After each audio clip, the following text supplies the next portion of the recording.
Good morning. So this is the continuation of the liquid extraction video. So in this video, I'm going to solve some problems that are related to liquid extraction with multi-stage, both in counter-flow arrangement and in cross-flow arrangement. So in this video, we're going to discuss the extraction factor, extraction factor method as described by McCabe. So let me share you the PowerPoint.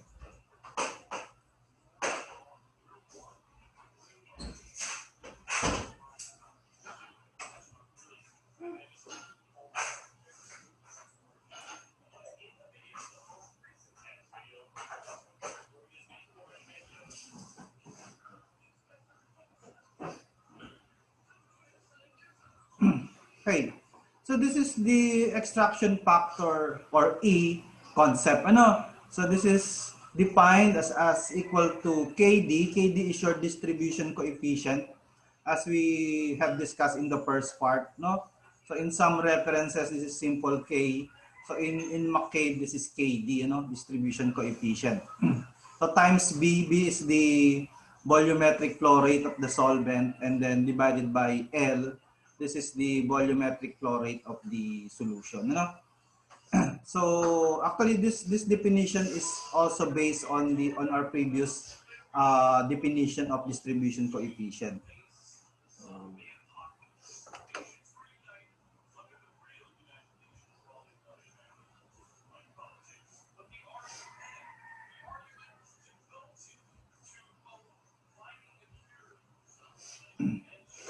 So, di ba previously, we have defined KD or K to be equal to Y sub I divided by X sub I. And then in problems, we are using the concentration as in terms of grams, no? Grams or kilogram of solute per ml or per liter of solvent. So we can write KD as, for example, we will let X to be the fraction extracted, So let X to be the fraction extracted all over the ml or liter of solvent. So we call that B. Is the okay? This is the volume of solvent B. Tapos divided by the fraction that remain in the water. So that would be 1 minus X. Tapos divided by the volume of water, that would be L. So notice that if you're going to rearrange this equation, you're going to multiply B with KD, tapos divided by L. Probably parang if you're going to transpose this part of the equation to the other side, no? And also transpose B, you will have something like KD times B divided by L is equals to X over 1 minus X. So what they have done is they probably let this to be equal to the extraction factor E. No? So basically doon ang galing yung definition ng extraction factor E. Dito sa justification na to, or derivation na to. Okay? So yung definition na B is the volume of the solvent, usually the solvent is organic. Yun yung general case. Tapos L is the volume of aqueous solution or water, general case yun. Sometimes when your solution is in the organic solvent, tapos you use water to extract the solution, nagbabago yung definition ng B at saka L, no? So if you're trying to imagine what I'm trying to say is kung ano talaga yung solvent na ginamit nyo, yung pang-extract, whether it's the organic or the solvent, yun yung magiging B. Tapos kung nasan yung solute, doon sa original solution, yun yung nagiging L. Ganun yung extraction factor E definition. Okay. So next we're going to derive that the fraction of solute recovered is equals to E all over E plus 1. This is basically the fraction of solute recovered is basically your X. No? In our previous derivation or justification of the definition of the extraction factor, we let X to be the fraction of solute extracted or recovered. So itong E over E plus 1, this is equals to X, which is the fraction extracted. So basically, if we're going to go back to our derivation and we have this equation X over 1 minus X is equals to E, you simply transpose, no, this part of the equation to the other side. So you're going to have X is equals to E times 1 minus X. Okay? So upon distribution, we will have E is minus, minus EX. And then basically, you transpose this portion, no, itong negative EX to the other side. You will have EX plus X is equals to E. And then simply factor out X. We're going to have E plus 1 is equals to E. And next is that equation. Ano? X or the fraction of solute extracted is equals to E over E plus 1. So as you can see, we can use the definition of E extraction factor to solve for single stage extraction problem, LLE problem. Ano? Yun nga lang, you need to memorize the definition of the extraction factor, yung KD times B divided by L. And also you need to memorize this one. X is equals to E over E plus 1. As compared to diretso mo nang gagamitin yung definition ng KD, Y sub I divided by X sub I. Mas generally, mas madali yung kasi isang equation lamang siya. Tapos parang na-encounter na natin sa maraming unit operation. Yun, okay? Generally, pag single stage LLE, mas madaling gamitin yung KD is equals to Y sub I over X sub I. Pero pag multi-stage, mamaya makikita nyo, meron tong practical application. Okay, so let's proceed. So next is the fraction of solute remaining in water. The fraction of solute remaining in water is basically your 1 minus X. This is 1 minus X. So if we're going to start with X is equals to E over E plus 1, our previously derived equation for a fraction of solute extracted. Basically, what you're going to do is you're going to make this equation something like this. 1 minus X is equals to 1 minus E over E plus 1. And then simplify this equation. So parang you just subtract the whole equation to 1. No? So just simplify this. I'm going to have 1 minus X. Tapos here we will have E plus 1 minus E over E plus 1.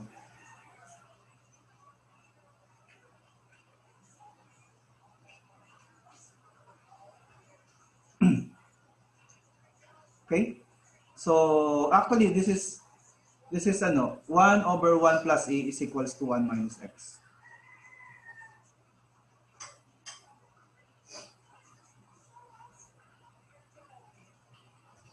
This is the fraction of solute remaining in water. Okay. So, ang isang application nito, yung fraction of solute remaining in water, is the cross-flow liquid-liquid extraction equation. So, the cross-flow liquid-liquid extraction that have several stages, and is the number of cross-flow stages. Parang ganito yung diagram niyan. Halimbawa, you have several stages. This is the original solution. Okay, let's call this L. This is the original solution. Tapos you're extracting this with constant for example, constant amount of solvent. Okay, so this is stage 1, this is stage 2, this is stage N. Okay.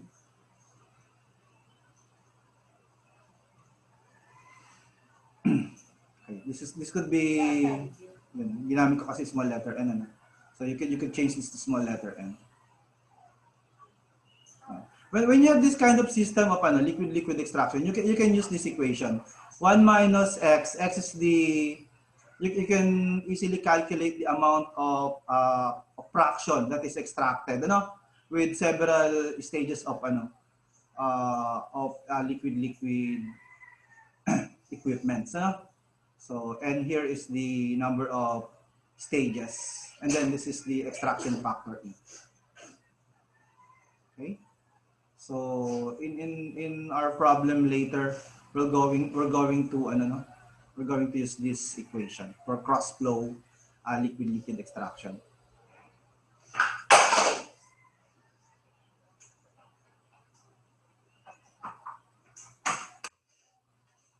Okay, and then we're going to derive the Kremser equation. So the Kremser equation is the equation used for cross flow arrangement in liquid extraction. So we're going to start with the absorption factor method.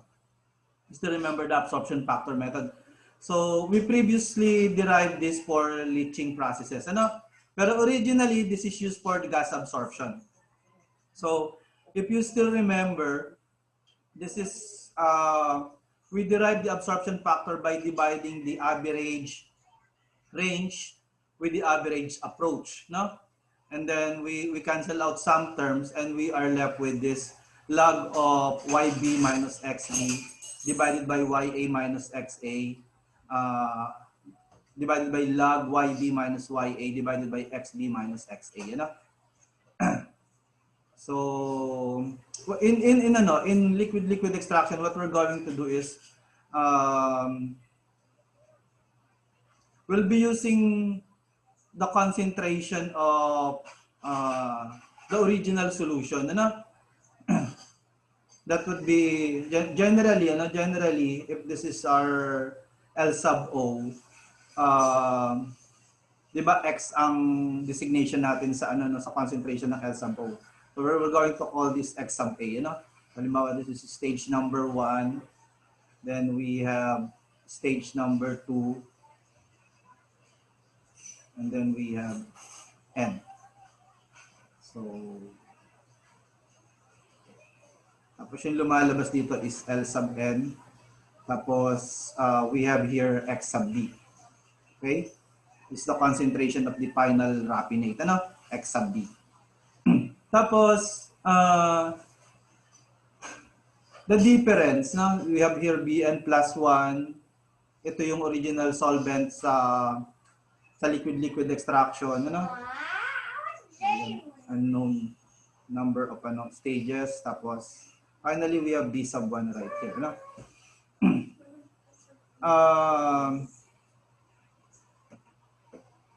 what happened is the concentration of Bn plus 1, of course, the concentration of Bn plus 1 is YB, YB. This is the, halimbawa, this is a pure solvent. If this is a pure solvent, so YB is simply equal to 0, So actually in liquid extraction, the system is we have two solutions, So halimbawa ito yung raffinate. Okay, this is generally the water solution.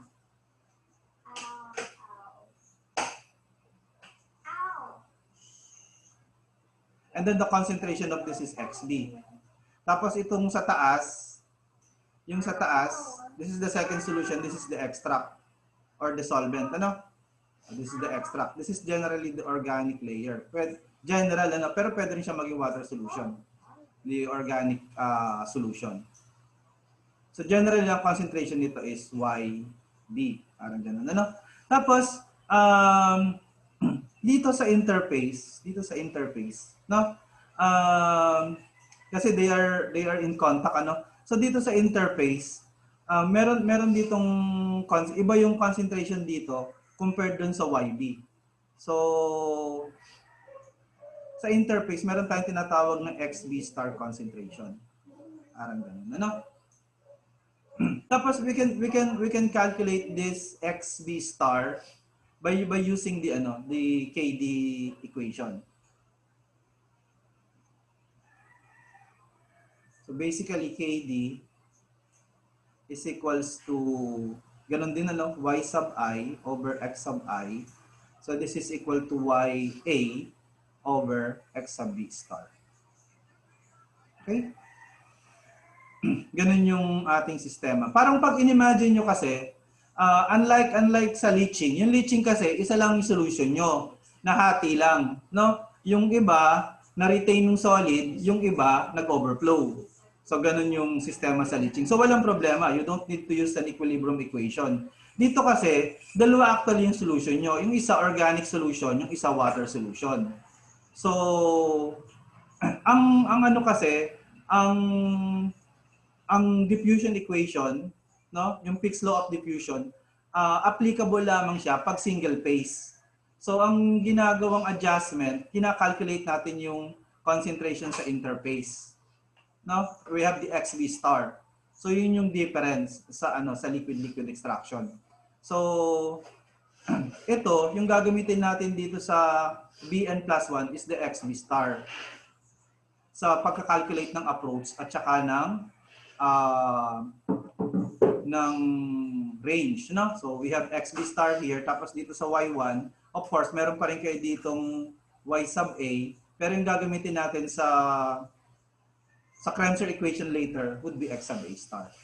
Pero as you can see, kahit naman ang ginamit natin ay XA star tsaka XB star, valid pa rin naman yung yung concept ng range divided by average range divided by average approach is equal to the number of stages. Na? Ganun yung ganun yung theoretical background ng Kramser equation. Okay?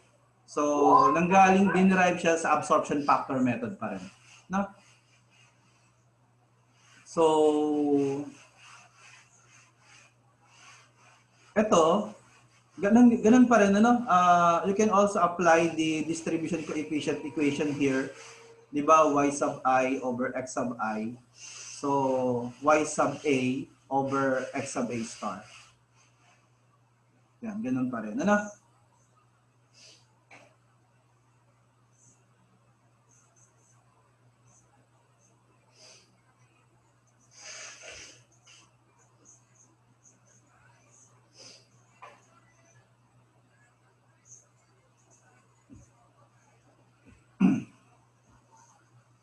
Okay?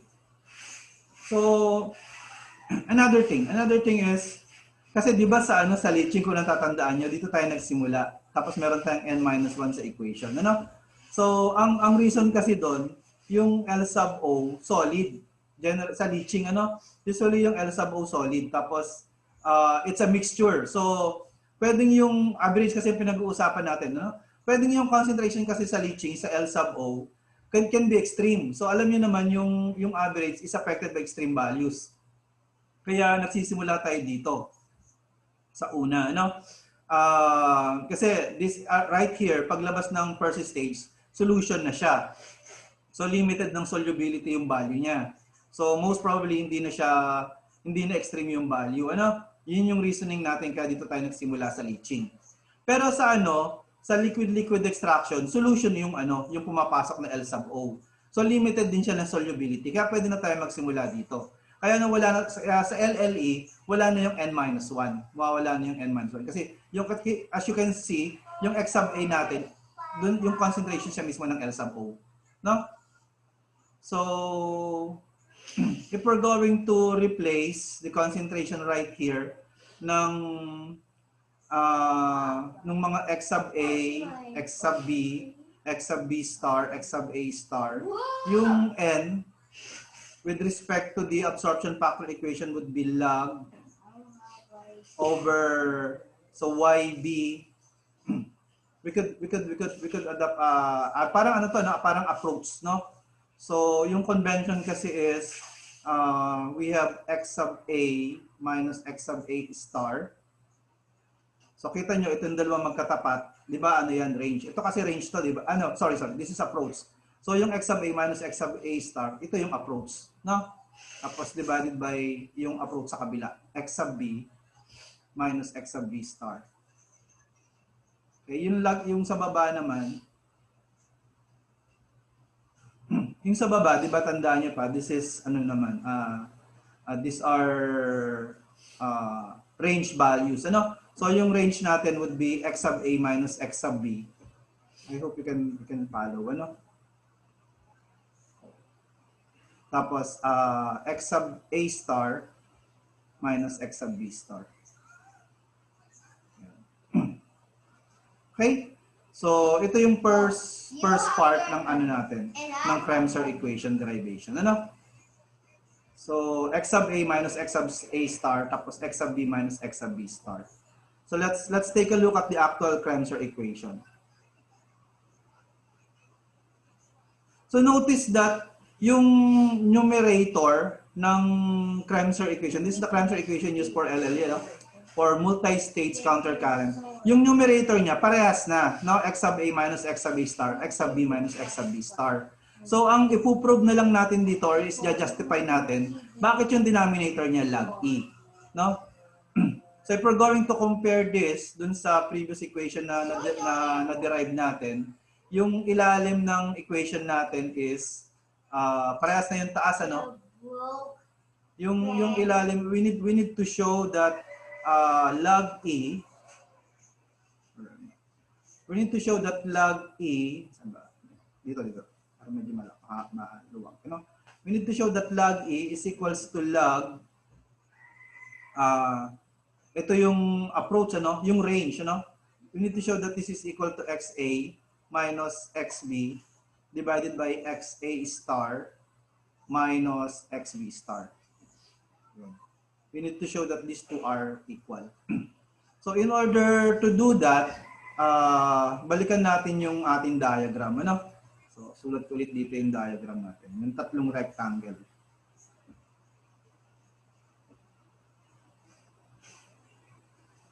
Mahalaga kasing maintindihan niyo yung derivation, ano, ng mga equation na to. Para confident kayong mag-solve. Hindi lang yung basta-basta nagsasubstitute kayo ng values, ano?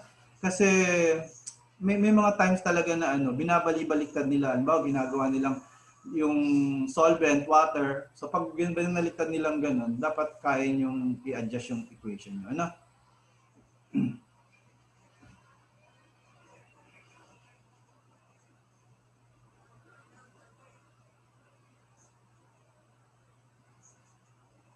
So, we're going to justify this, ano?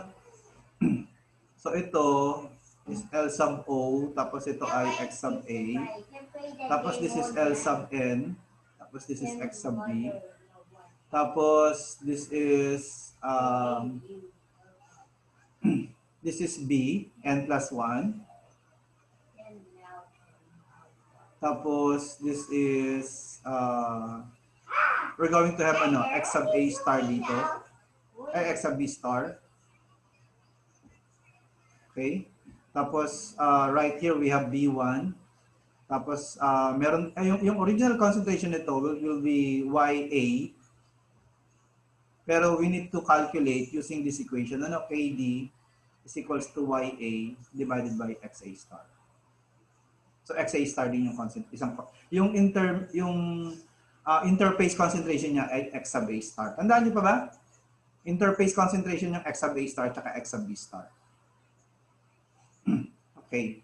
So, ang assumption sa liquid-liquid extraction, kamukha din sa cross flow, hindi nagbabago yung amount ng solution. So, itong L sub O na to, we could assume that this is equal to L. Pati yung L sub N, we can assume that this is equal to L. Yun yung isang parang ideal, we can call that ideal LLEL. Kaya lang hindi kamukha sa ano na pinormalize talaga nilang ideal leaching, ano. Pero generally ayun yung assumption, ano, whether tingnan nyo kay Jean Coplis, tingnan nyo kay Hemmelblau, ganun yung ano assumption sa liquid extraction, yung L constant. So ang consequence niyan, yung B din constant. Parang yung solvent ay totally immiscible siya dun sa sa water. Parang ganun. Ano? So, ang B, n plus 1, will be equal to B. Tapos yung B1 dito would also be equal to B. Constant yung ganun. Ano? Tapos, yung X sub A, di ba ano yan? Usually, number of moles divided by volume. Ano yung concentration? Parang molarity. So, let us assume na yung X sub A ay, yung initial concentration natin is N sub A. N sub A is the number of moles of A na initially pumasok dun sa ating LLE equipment. Ano? So, N sub A yung originally pumasok. So, ang concentration X sub A is equals to N sub A divided by L. Okay? Tapos, yung X sub B naman, let's assume na yung natira na lang dun sa raffinate ay N sub B na lang. Ano? Generally, yung N sub B, mas mababa yan sa N sub A. Kasi may extract yan yung solute. So, divided by L. Okay? So, tapos ito naman, dito, medyo masikip na, dito ako lang susulat sa baba. Dito naman, you can calculate Y sub A. So, Y sub A would be equal to yung difference nitong dalawa. Yun yung na-extract. Ano? N sub A minus N sub B divided by D.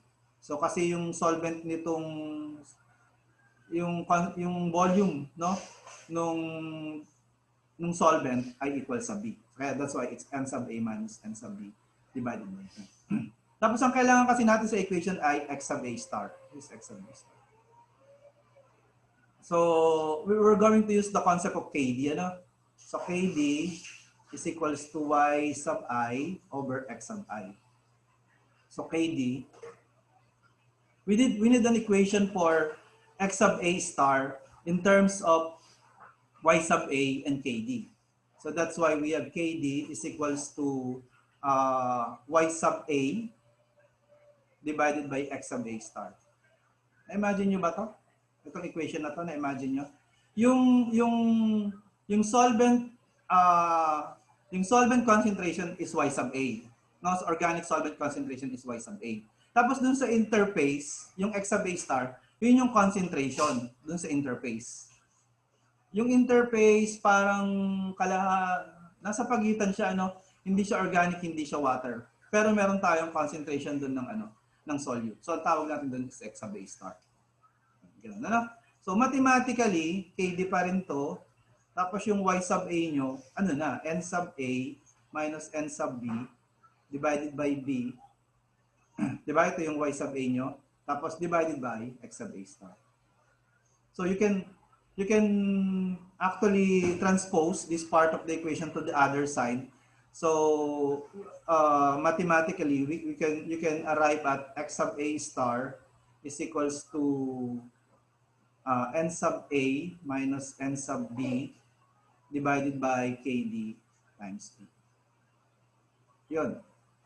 And then basically, pag sinubstitute nyo dito, yung lahat ng values, dito sa ating, ito yung tinatry natin i-justify. Pag sinubstitute nyo lahat, so you will have log, tapos substitute natin yung value ng N sub A. Di ba? N sub A is NA over L.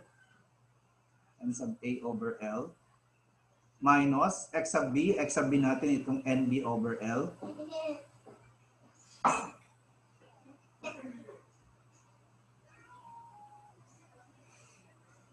Tapos, i-derive na, sorry.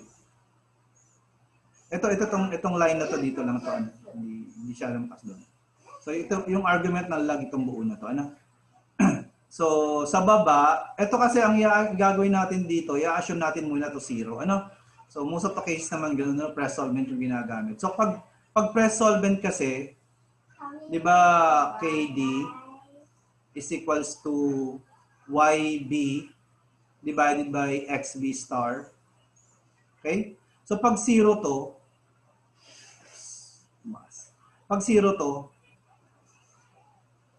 automatically, yung XB star, 0 na rin. No, kahit ano pa yung value ng KD, di ba? So, transpose nyo to doon. Okay? So, pag 0 yung YB, 0 na rin yung XB star. Kasi hindi naman nagsisiro yung KD. Palaging may value, may positive value. So, ang consequence ng XB star is 0.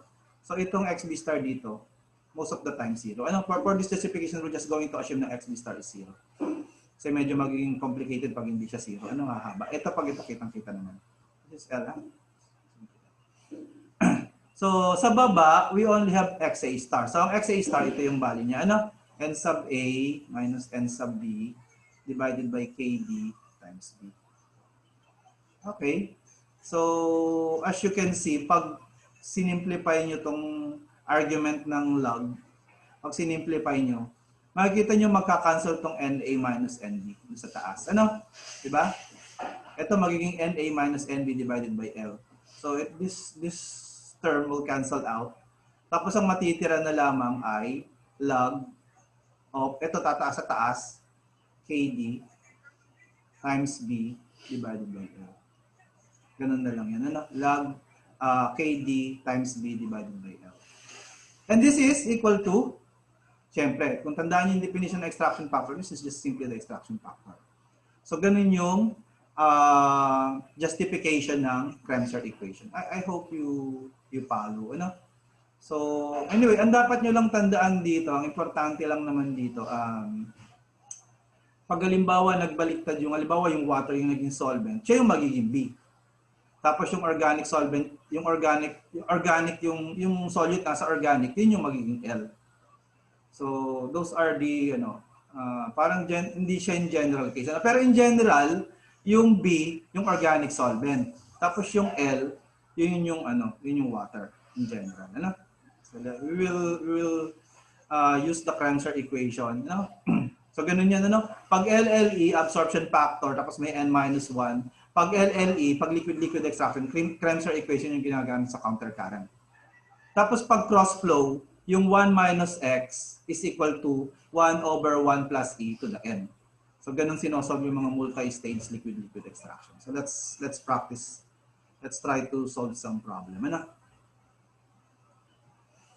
So, ito yung classic McCabe problem. Ano? I get this from the 7th edition. This is example 23.2. So, I've got the physical book, no, ng 7th edition. Wala pa ako nakikitang e-book ng 7th edition kaya bumili ako. Ang meron lamang e-book ng McCabe ata ay 5th edition, ano, yung luma. Ang laki ng improvement sa 7th, ano? So, that's 1,000 pesos. Ano? Pero baka ngayon meron na, ano? May Solman nito, may Solman ng 7th edition. May solutions manual to. Pero wala pa ako nakikita ng physical e-book. Pero baka meron na. Matagal na ako naganap eh. Okay, so penicillin F is recovered from a dilute aqueous fermentation broth by extraction with amyl acetate or amyl acetate. So this is standard, ano? Kasi yung amyl acetate is the organic and then you have an aqueous solution.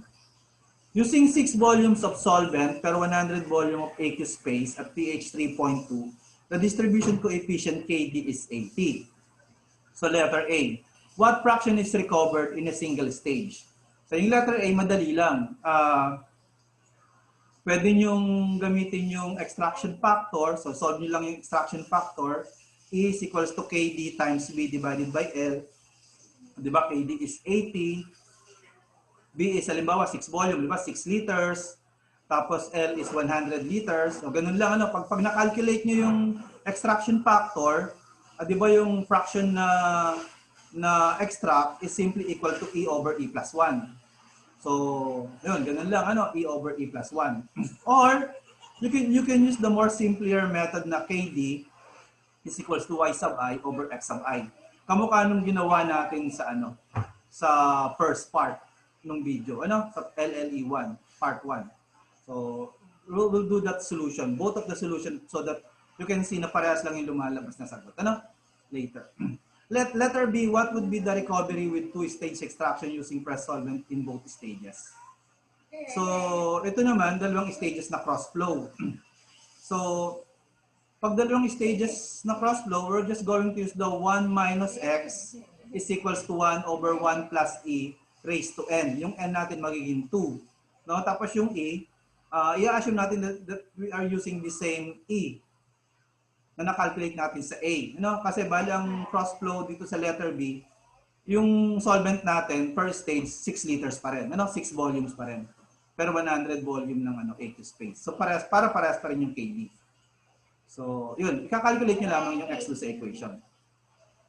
Using the same E from letter A. So ganun lang yung kabilis. And also, we're going to show na kahit na gamitin niyo yung KD, so dalawang equation for stage 1, for stage 2, dapat parehas lang sila na magiging result. Okay? So for letter C, how many ideal stages would be needed to give the same recovery as in part B if a counterflow cascade were used with B over L is equals to 0.06?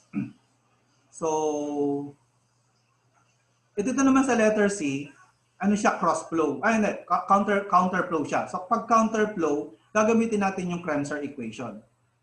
So, tapos yung kanyang recovery, kamukha ng letter B. So, kung ano man yung makalculate nating recovery sa letter B, yun yung i-apply natin sa letter C. Tapos, we'll try to calculate N using the Kremser equation. Yung log XA minus XA star divided by XB minus XB star divided by log A. No? So, ganun yung gagawin natin sa letter C. Okay? So, tandaan nyo lamang, I'm going to share para mas orderly, I'm going to share a whiteboard. So, tandaan nyo lamang yung given. 6 liters ang solvent, 100 liters ang water solution, tapos ang KD ay 80. Okay, so for the first question, we're going to calculate for a single stage. Tapos, letter B, 2-stage na cross flow. Tapos letter C, how many ideal stages for counter flow? No? The same ratio ng B over L. 6 over 100 or 0.06. Okay? So let me share a whiteboard.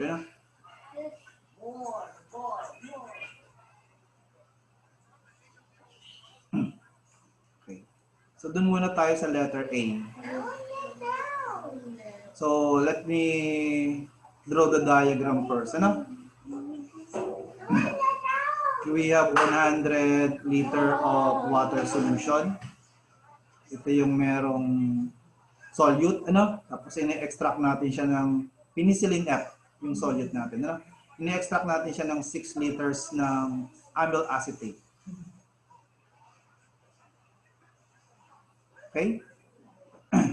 Tapos ang KD natin ay 80. So ito yung ating solvent, B is equals to 6. Tapos ito yung ating L, yung ating solution, 100 liters. So, calculate muna natin yung extraction factor E. So the extraction factor E is basically equal to KD times B divided by L. So E is equals to 80 times B times 6 liters tapos divided by 100 liters. Okay?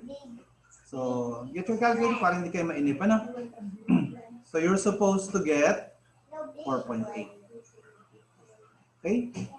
So, pag kinalculate nyo yung, so dapat memorize nyo na nga lang, Pag kinalculate nyo yung fraction extracted, this is simply equal to E over E plus 1. Dinerive natin kanina.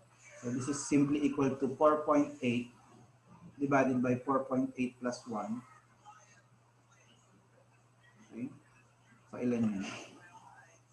4.8 divided by 5.8. Mga 82.8, 0.828. 0.828. Pero pwede na rin yan kasi dalawa lang naman yung significant figure natin dito, 80 liters. Yun yung given, 80 yung KD niya. So, mga kung dalawang SF, mga 0.83 lang, yung fraction na na-extract. Okay? So, ito yung fraction na na-extract. So, sabi ko nga sa inyo, okay naman to, madali lang. Yun nga lang, you really need to memorize these two equation. Ang problema kasi baka makalimutan nyo. So, mas madali kasing tandaan. Let's also do the method na using the KD is equals to Y sub I over X sub I. And supposed to be dapat ang makuha natin the same. So, KD is 80. Tapos, Y sub I, let X be the fraction extracted.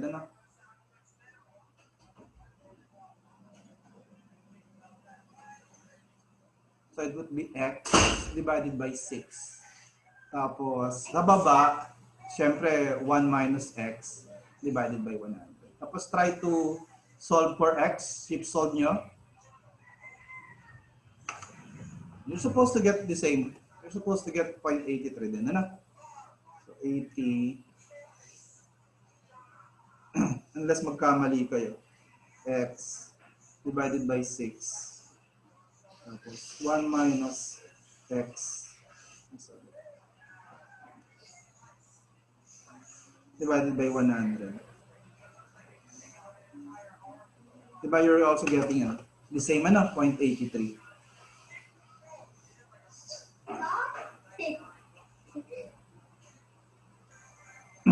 Okay? So parehas lamang to, no? Parehas lang tong dalawa. So ako generally pag single stage, syempre definitely ito lang ginagamit ko kasi mas madaling tandaan ko. Unless tinatanong, kung minsan kasi yung mga board problem, tinatanong nila kung ano yung extraction factor.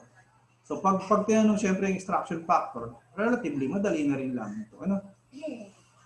Dapat memorize nyo. Pag meron ako extraction factor, E over E plus 1 lang yan para makalculate nyo yung fraction extraction.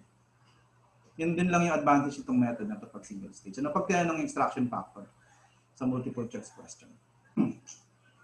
Okay? So let's try to solve the two-stage cross-flow problem. Letter B. I'm going to clear this solution. So let's proceed with letter B. 83% So pag dalawang stage, ang sistema natin, ito, 6 liters pa rin. No? Tapos ito, yung L, 100 liters pa rin. Tapos ito, 6 liters pa rin. Ganyan, So pag ganito kasi yung ating assumption, yung KD na makakalculate nyo, or sorry, yung E na makakalculate, yung extraction factor nyo, would be the same. No? Kasi hindi naman nagbago yung B at saka L. 6 pa rin at saka 100. So itong E, 4.8 pa rin. Tapos since cross-flow to, di ba cross-flow to, we can use the equation 1 minus x, wherein x is the fraction extracted. 1 minus x, 1 over 1 plus e raised to n. N is the number of stages. Okay? So 1 minus x is equals to 1 over 1 plus e. Tapos n is 2 in this particular example. Palitan nyo, nakalimutan ko lang palitan yung e ng 4.8. So palitan nyo lamang ito ng 4.8. And then, just use your calculator to solve for x. So, ito yung ma-recover or ma-extract after 2 stages. Just use your calculator, tapos shift solve nyo lang.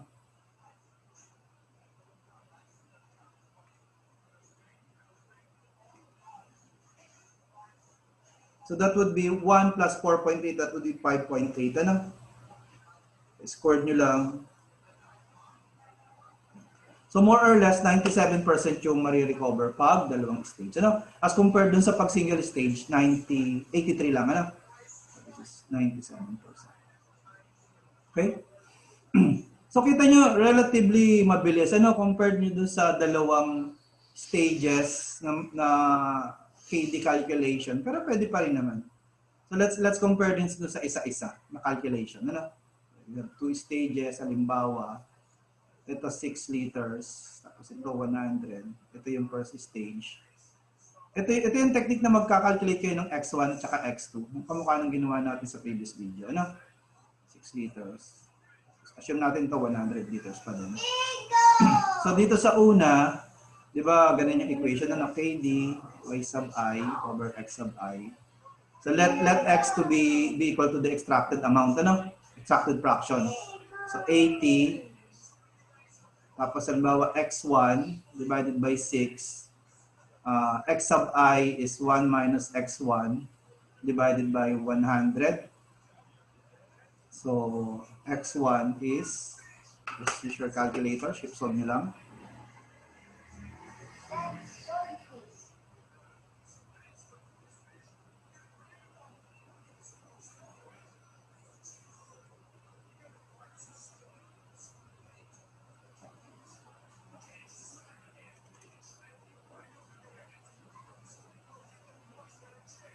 Okay, so siyempre, kamukha siya ng single stage, ano?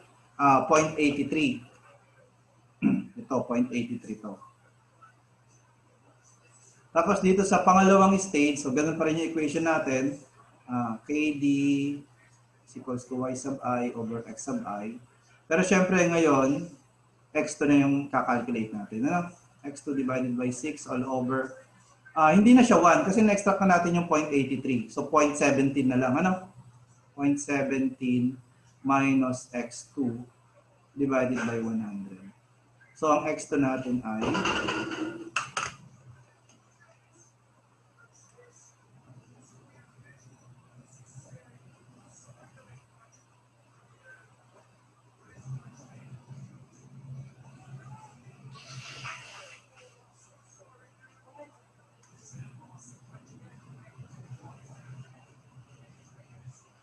sana nagka-calculate din kayo. No? Kasi pag nagka-calculate ako ganun, tapos wala kayong ginagawa. Ako, maboboard talaga kayo. Okay, I'm getting 0.14. Ano? So, kita nyo, di ba? 0.14. Pag in-add nyo itong dalawa, you will end up with the same value, 0.97. Di ba? So, parehas lang to. Ano? Parehas lang to. Pero kita nyo yung ano, no? Actually, pag dalawang stage, medyo mas mabilis na to. Ano? Pero pwede pa rin naman. Kasi mas madali kasi itong ma-imagine. Pwede pa rin naman. Pero pag, bawal, 5, ako, napakatrabaho na nito. Ano? Napaka-tedious na nitong gawin.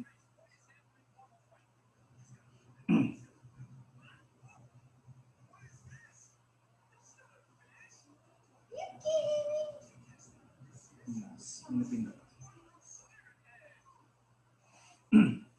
Okay? So parehas lamang to, ano? Parehas lang to. So it could be, we can use this as a justification of this equation. Ano? Okay? So pag cross flow, tandaan ha, pag cross flow, ito yung ginagamit na equation. So mabilis. Later, meron pa tayong isang problem na magsasolve tayo ng cross flow. Okay? So, finally, we were going to use the Kramser equation for letter C. Ano? Yung counterflow. Yung dati pag nagtuturo ako, ano? Pinagpapalit nila yung dalawang equation. So, ang Kramser, tandaan nyo, ang Kramser ginagamit lang siya pag counterflow. Itong equation na to, itong 1 minus x is equals to 1 over 1 plus e raised to n, ginagamit ito pag crossflow. So, I hope you can distinguish between them. Okay, so let's try to solve the last part of the problem, letter C. So in letter C, we have a counterflow arrangement. Liquid-liquid extraction. Ano? 1, 2, and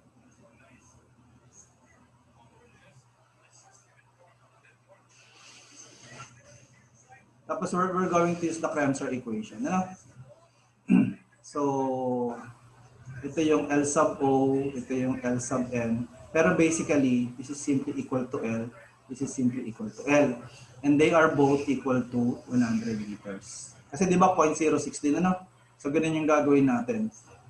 Tapos ito naman B n plus 1. This is equal to B and this is equal to 6 liters. Okay lang? Nakasunod? Tapos ito, kasi constant lang L, so constant din ang B. No? So ito, 6 liters din. Okay? Tapos, since fraction kasi yung inaano natin, ano? So, yung x sub A natin dito, okay? We're going to assume halimbawa na ano, we have 1 molar concentration, ano? Fraction extracted kasi. No? So parang imagine natin na originally we have 100 moles of A. Tapos we have 100 liters. No? Tapos so x sub A is basically equal to 1. Parang ganyan. Dito naman, kasi di ba yung sa letter B, kung natatandaan nyo pa, sa letter B yung answer natin, 97% yung na-extract. So matitira na lamang dito from originally 100 moles. Parang ito yung basis natin to, ano? Parang basis natin. If you are asking, bakit naging 100 mole? Yan yung basis natin. Kasi ang given sa atin is 97% yung recovery. So magbe-base tayo na originally we have 100 moles of solute in 100 liters of solution. Parang 1 molar. Standard naman yun. Ano? Yan naman yung standard extraction. Ano? Most of the time, ganyan naman talaga yung ano. Okay, so matitira na lamang dito sa XB. Ang matitira na lang from 100, 3 na lang yung matitira. Diba? 3 moles na lang yung matitira kasi 97% yung efficiency. So divided by 100 liters, yung XB natin ay 0.03 naman. If you're going to recall, yung Kremser equation natin may XA, may XB, may XA star, may XB star, at saka merong E, log E. Since ang ating B ay 6 pa rin, yung L natin ay 100 pa din, tapos yung KD natin ay 80 pa rin, so actually ang E natin ay 4.8 pa din. Di ba? I hope you agree, ano? Yung E natin, equal pa rin siya sa KD, B over L. Hindi naman nagbago yung KD, B at saka L natin. So, ang E natin, 4.8 pa din. No? Okay? So, ang tinatanong kasi dito is the number of stages. So, just try to recall the Kremser. The Kremser is log XA minus XA star divided by XB minus XB star divided by log E. Yun. Meron na tayong E, no? Tapos meron na rin tayong A at saka B. Ito yung A natin at saka B. Ang wala na lang natin ay XA star at saka XB star. Pag walang mention regarding the purity of the solvent, so i-assume na lang natin na pure to, no? Yun yung default value niya, 0.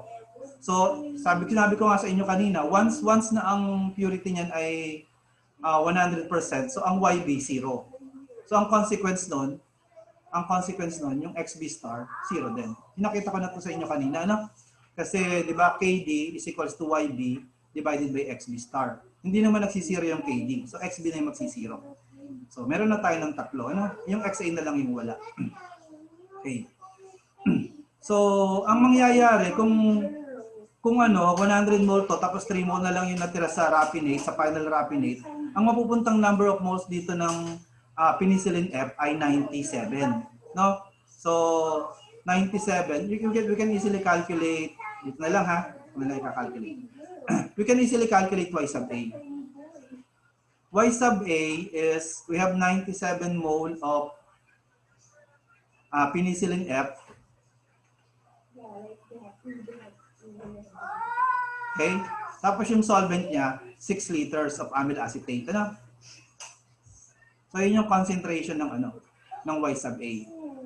Okay, 97 over 6. Tapos gamitin natin yung yung KD equation. KD is equals to Y sub A over XA star. Para makuha natin yung XA star. So XA star is equals to Y sub A over KD. Ano? Diba? So that KD is equals to 80. Ano? Diba? So that would be 97 divided by 6, no, times 80. Imagine nyo ba? Can you do that transformation or in your mind, mental? Diba? Ang nangyayari lang naman, cross multiplication lang naman, diba? So KD times XA star, tapos transpose nyo yung KD, so you have Y sub A divided by KD. Ito yung Y sub A, 97 over 6 divided by 80. So ito yung X sub A star natin. So all you need to do now, kumpleto na tayo, substitute na lang natin. Ano? Take note that Y sub XB star is 0. Tapos substitute na natin. Ano? So log X sub A is 1. X sub A star is this value. Kung ano man yung value niya. Pwede nyo pindutin sa calculator kung gusto nyo. Okay.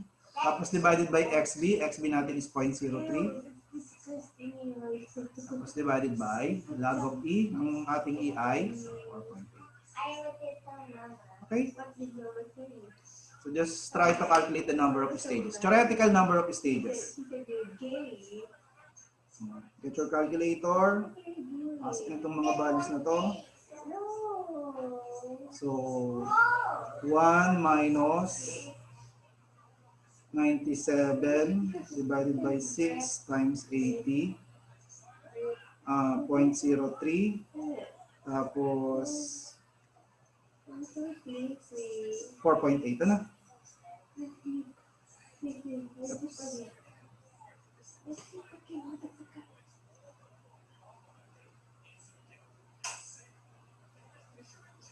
No.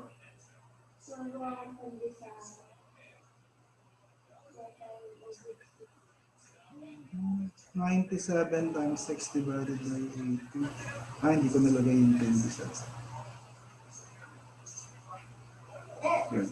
So I hope you get the answer na 2.09. 2.09 theoretical stages. Okay? So ganoon talaga kahit kinamake, may tatanong round off ba o round up? So kung sa board exam, usually nakikita ko mga dalawa-dalawa naman yung difference ng number stage. Halimbawa, A, 2, B, 4, C, 6, D, 8, o D, none of the above. Ang mas proper between round off or round up is round off. No? Kasi pero ang pinakatama talaga yung ginagawa ni McCabe, ni Gene Coplis, no? They retain at least 2 decimal places. Yan, 2.09 yung answer sa book. Ganun. Kasi theoretical pa yan eh. No? Mag-a-apply ka pa dyan ng efficiency. Tapos pag nag-apply ba, divided by 0.5. Tapos pag meron ka ng value, tsaka mo na siya i-round up. Doon na nagra-round up after application of efficiency. Yun yung mas tama talaga. Pero sa board exam, I think mas tama pa rin yung round up. Okay? Okay, so I hope you get this. Ano? Relatively medyo mahaba siya. Pero kung naintindihan niyo naman yung derivation, madali lang naman siya. Basically, Kremser lang naman. Ito lang naman yan. Tapos you just find the values of each of these variables. No? Madali lang naman. So practice niyo lang sa PT. May ganitong problem sa PT. And then we're going to discuss the PT one of these days. Ano? Magsusum tayo. Finally, makikita rin tayo live. So, let me share the PowerPoint. Ano? Ando din yung sagot. Super our answer.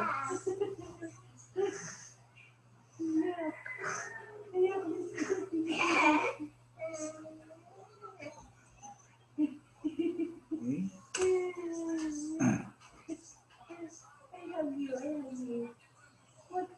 Okay. Wala kasi akong ebook so in-scan ko lang ba ito? In-scan ko lang ata, pinicturean ko lang yung physical book, So ito yung solution dun sa problem from the 7th edition of McCabe, So yung letter A, kung natatandaan niyo, 83% yung answer natin, So si McCabe, ayun, 82.8. Ito rin naman yung lumalabas sa atin, na-round up lang natin. Letter A, 82.8. So parehas lang naman, Tapos yung letter B naman, kung natatandaan niyo, 97%. Okay? So si McCabe, ito, 97%. Letter B, Tapos finally yung counter current, tapos gumamit siya ng Kremser equation, ito yung Kremser. And then he arrived at the same value, 2.09.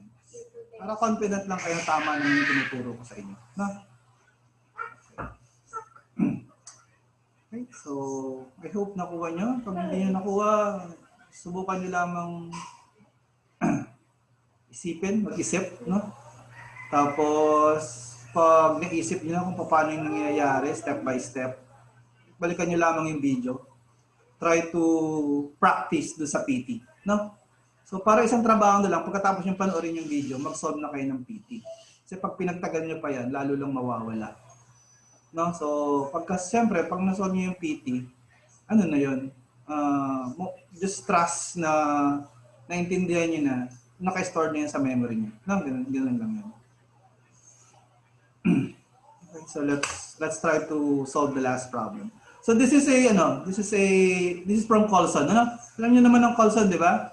So try to find this ebook, no? Lalo na sa unit ops, dito sila kumukuha ng most of the time dito sila kumukuha ng problem para sa board exam, no? So I've seen a similar problem. Ganito, ano? Kung Colson problem na sa liquid extraction. So we have a solution of 5% acetaldehyde in toluene. Ito, ano, medyo baliktad, ano? Na yung original solution niya nasa organic layer, nasa organic solvent. This is to be extracted with water in 5-stage cross-flow unit. If 25 kg of water per 100 kg feed is used, what is the mass of acetaldehyde extracted and the final concentration? Yung tinatanong dito ang final concentration is the final concentration of the raffinate, no? Yung natira sa raffinate sa toluene solution.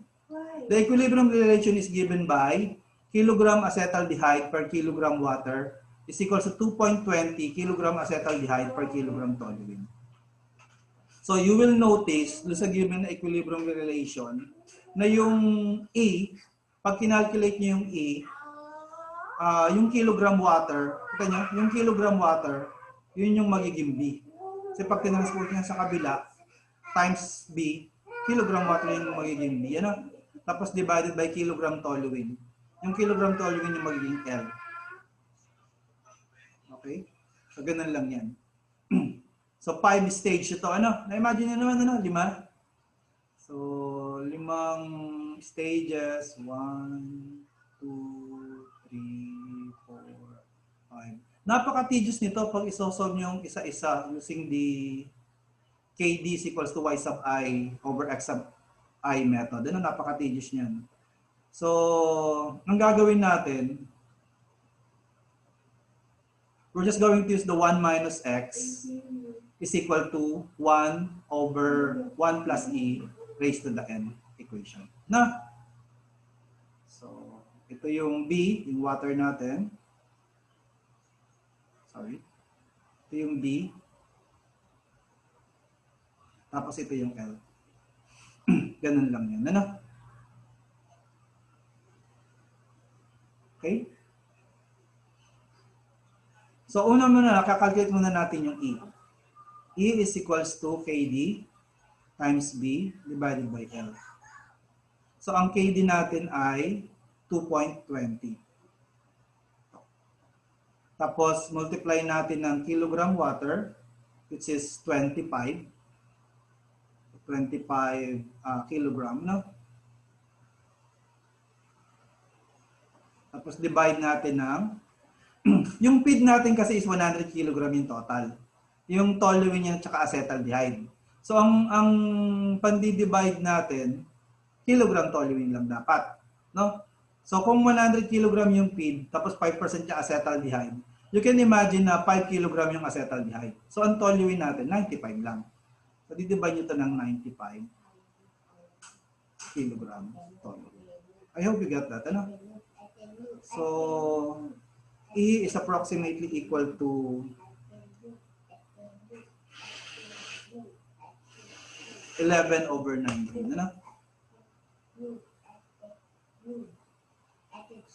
Tapos, just simply use this equation, yung ginamit natin kanina for cross flow. 1 minus X is equals to 1 over 1 plus E, no?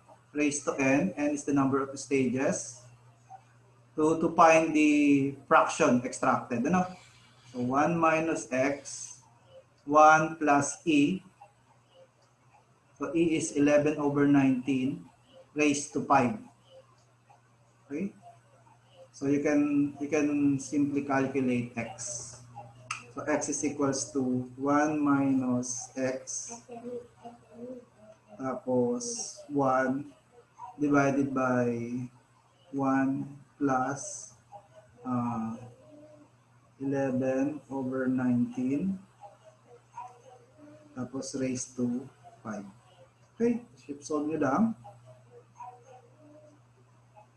So X is approximately equal to 89, 81, no? so on. 8981. Mga ganun. Ano? 0.8981. So, ang tinatanong kasi dito is, what is the mass of acetaldehyde extracted? So, ito yung na-extract na fraction. So, i-multiply nyo lang to sa 5 kg. Because you have 5 kg of acetaldehyde. So, 5 kg okay, of acetaldehyde times 0.8981. This is approximately equal to mga 4.49 na kilogram. So, this is the amount of acetaldehyde extracted. The second question is, what is the final concentration? So, sabi ko nga sa inyo kanina, Coulson is referring to the final concentration of the raffinate. So, imagine niyo, out of 5 kg, 4.49 yung na-extract. So, ilang percent na lang yung natira? Parang ganun yung tanong. Ano? So, this is just simply, ano ba percentage yung i-calculate natin? This is just simply 5, no? Yung 5 kg. I-minus nyo lang yung na-extract na 4.49. Tapos i-divide nyo ng, di ba, you have 95 kg of toluene, ano? Tapos i-add nyo yung 5 minus 4.49. Of course, you need to multiply this by 100%. Okay? Or para maging percentage siya, ano? I hope you can follow that. That's quite simple. 95 plus 5 minus 4.14.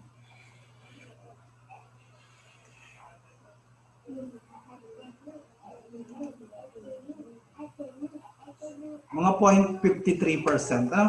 0.53%. Okay niyo ba? Calculator niyo. This is approximately equal to 0.53%.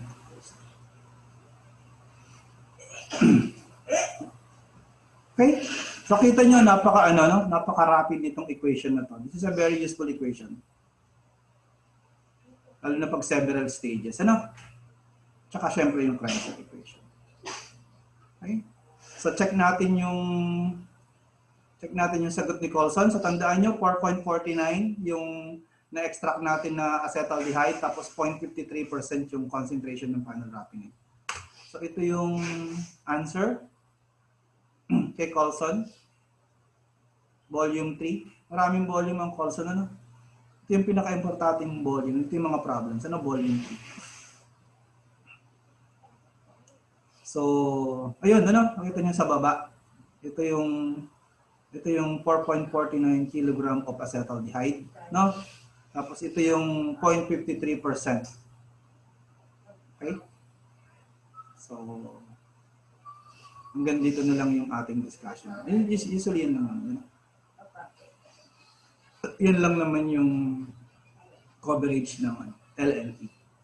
So, ganun pa rin, ano, medyo relatively mas complicated talaga yung mga unit operation problem. Pero meron talaga diyang lalabas. So, i-master nyo lahat. Kasi pag halimbawa meron kayong iniwan, no, inalay nyo, chances are delikado. So, i-master nyo lahat ng unit operations. Ha? Okay, so I'm going to end this video here and see you on distillation.